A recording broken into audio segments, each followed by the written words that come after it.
motor bakmaya gittim. CRF 250 yine. İşte adam az kullandım, satacağım, spesiyel arazi makine alacağım falan diyor. Bakalım dedim, gittim. Adama soruyorum. İşte keçelerine bir şey oldu mu? Zinciri ne alemde? Dişleri iyiymiş bilmem ne falan yorum yapıyorum. Siz dedi benden çok biliyorsunuz valla. Olabilir dedim, hani araştırıyorum falan filan. Sonra laf arasında dedi ki ben zincirini bile yağlamadım dedi. He. O zaman dedim ben bir sorularımı değiştireyim. Ve sordum ki motorun yağını hiç değiştirdiniz mi? Ya dedi. Ya. Böyle bir şey oldu. Sonra baktım kilometresine neyse ki 2200 falandı da hani rodaja uygun ne kadar kullanılmıştır gerçekten meçhul. Böyle bir durumla karşılaşınca motorumun yağını değiştirme zamanı gelmişti. Size yağ nasıl değiştirilir onu anlatacağım. Çok da zor bir şey değil zaten, özellikle küçük motorlar için 1 litre yağ koyacağım. Bildiklerimi sizinle paylaşmak istiyorum. Belki de yanlış biliyorumdur da düzeltirsiniz.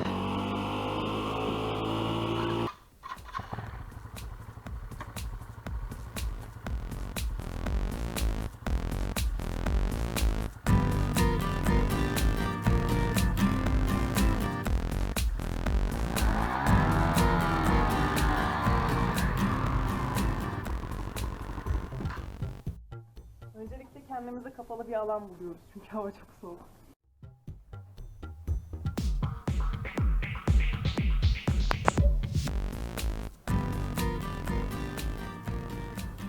Gördüğünüz şey padok ve açıklığını motora göre ayarlamak gerekiyor ama kendi kendine açılıp duruyor, sinir oldu.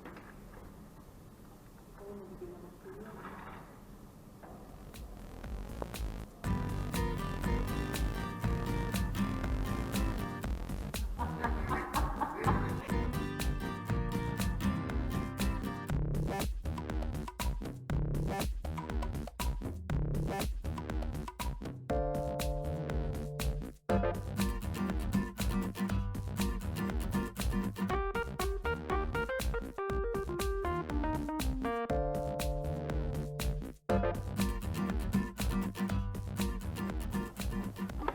Motorun yağını değiştirmeden önce 5 dakika falan çalışması gerekiyor motorun ısınması için.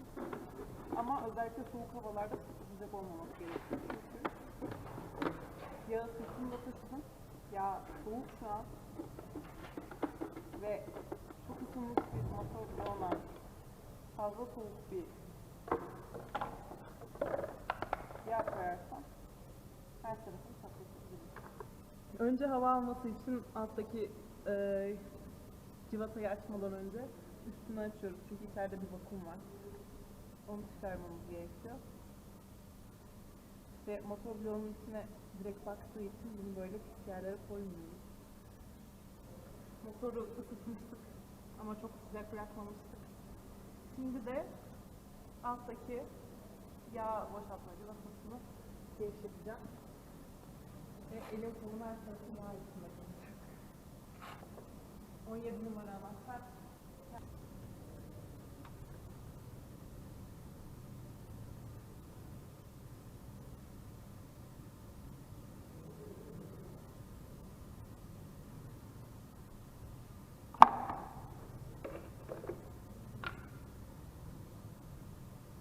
Bunun içinde bir O-ring vardır, onu düşürmemeniz gerekir ama mutlaka düşer. En azından düşürseniz bile sökmemeye özen gösterin.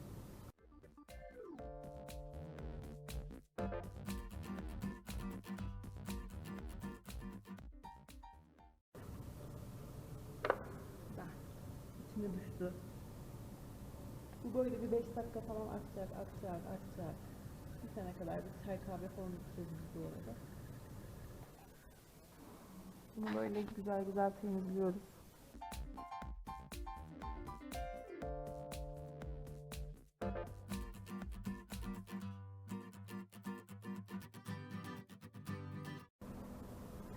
Yağ filtresini değiştirmek için önce yağ filtresinin nerede olduğunu bulmamız gerekiyor. Benimkinde direkt yazıyor böyle oil filter diye. 3 tane civatası var. Bunları gevşetiyorum önce. Gevşet. Daha sonra bunları buradan ayırarak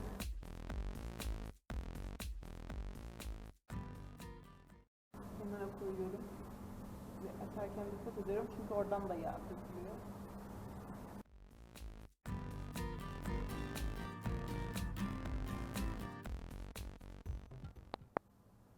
Dikkat etmem gereken şey, bu motora dair açılan kapakların her yerinde o-ringler olur sızdırmazlık sağlamak için ya da oturma yüzeyini düzgünleştirmek için. Onlar yerinde mi değil mi bakmam gerekiyor.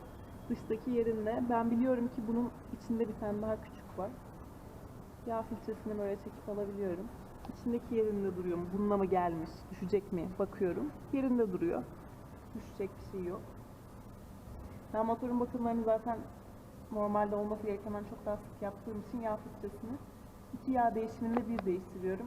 Ve bundan bir öncekine değiştirmiştim. Şu an sadece gösteriyorum. Aynısını geri takacağım. Buradaki yağı da boşaldıktan sonra giyim filtrenizi bu şekilde takıyorsunuz. Bunun yönlendirmesi önemlidir. Çünkü öbür türlü takarsanız yağ buraya gelmez. Orada tıkanır. Büyük sorunlara yol açabilir. Temizlenmeyeceği için motoru bozabilir yani direkt. O yüzden açık olan kısım içeriye bakacak. Buraya yağ gelecek, filtrelenecek ve geçecek şeklinde bir yönlendirmesi vardır. Manuelinde de bu açık gösterilir zaten. Kapalı kısmı dışa gelecek şekilde koydum. Bunun yönünde üzerinde yazan yazıdan anlıyoruz. Düz olması gerekiyor. Buraları oturttuktan sonra tekrar cıvatalarını yerleştiriyorum. Önce gevşek bir şekilde, sonra anahtarla sıkacağım.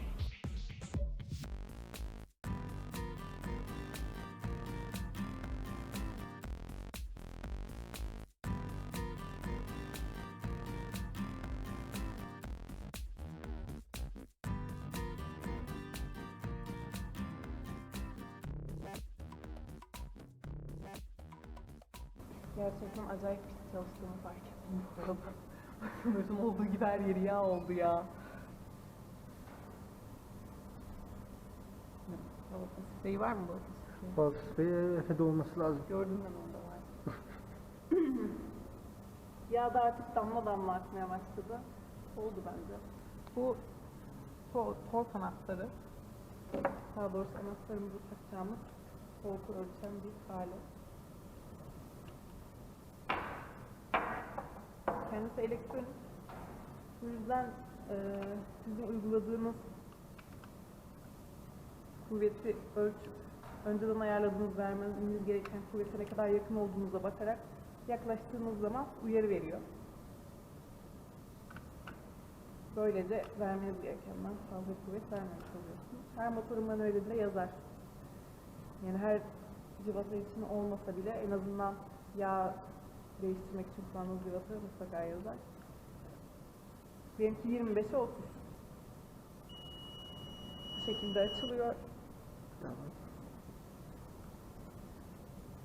26'ya ayarlı. 25'e 30 için gayet uygun. 26'da kalsın. Ayarladık. Neden buna bu kadar ince bir şekilde hani dikkat ederek davranıyoruz? Çünkü yani motorun bütün yağı bu cıvataya bağlı. Herhangi bir sızdırma yaparsa yağı biter fark etmez. Sızdırıyor kontrollerinizi yapmıyorsanız özellikle. Ve motor elinizde kalabilir çok kolaylıkla. Dolayısıyla üretirken de bunu çok dikkatli üretirler. Çok ince ve hassas şeyleri vardır. Neyleri? Dişleri. Dişleri var. Ve o-ringi de şu an bakır, daha yumuşak bir metal olduğu için değiştirdim ben. Güzel bir oturma sağlıyor, sızdırmazlığı sağlıyor. O yüzden bunu oturturken yalama yapmamak gerekiyor. Bu yüzden de fork anahtarı kullanıyoruz. Fork anahtarı kullanmıyorsanız da olabildiğince yavaş yapmanız gerekir. Şimdi önce bir elimizle oturtuyoruz. Temiz olduğuna emin olduktan sonra tabii. Gayet temizlemiştik zaten.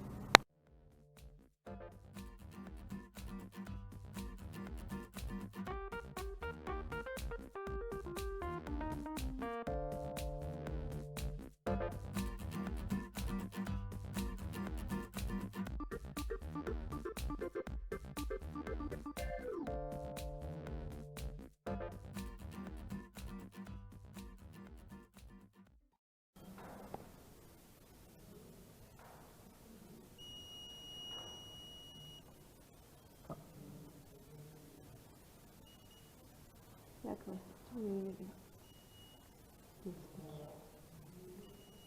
Galiba oldu. Daha da fazla güç veremiyorum. Oldu. Traktör iyi zaten. Ne aldım? Madenin yağ.net'ten aldım. Uygun fiyata üstlerde yağ alabiliyorsun. Genelde geliyor. Bunu getirmem gerekiyordu ama ben takıldım. Yaklaşık da bir 3 litresine kadar, hatta daha fazlasını kullanmışım. Şurada göstergesi oluyor. Ve motor yağ filtresi de değiştiği zaman 950 mililitre yağ alıyor. Normalde de 850 mililitre yağ alıyor. Bu da manuelinde ve hatta yağ kapaklarına falan yazar. Ben de yağ filtresini yine çıkarıp taktığım için 951'e yakın koyacağım. Yani şuraya kadar falan koymam gerekiyor. Şimdi siz bakalım nasıl olacak.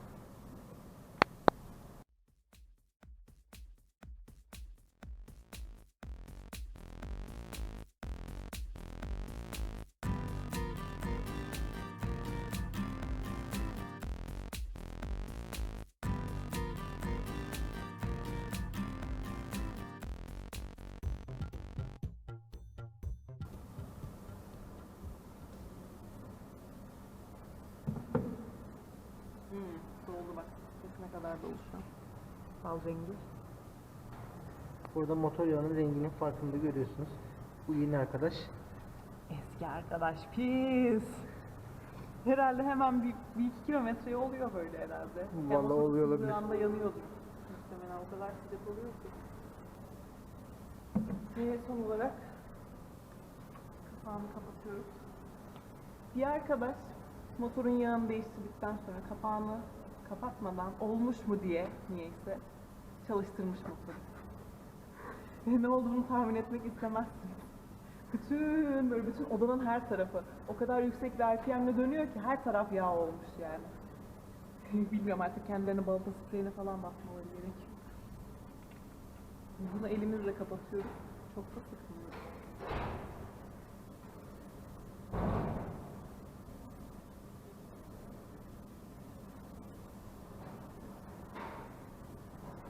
Temizlik vakti. Şimdi motorun dışı çok iğrenç. Zaten benim motorum çok pis yani. Yıkamaya vakit bulamıyorum gerçekten. Hep kızıyorlar bana da. Balata spreyi aslında sadece balataya sıkılmaz. Kuvvetli bir yağ çözücü. Gördüğünüz gibi bütün yağ anında alıyor. Bu arkadaş da üstünü. Hazır elimdeymişken tozlarını da alayım.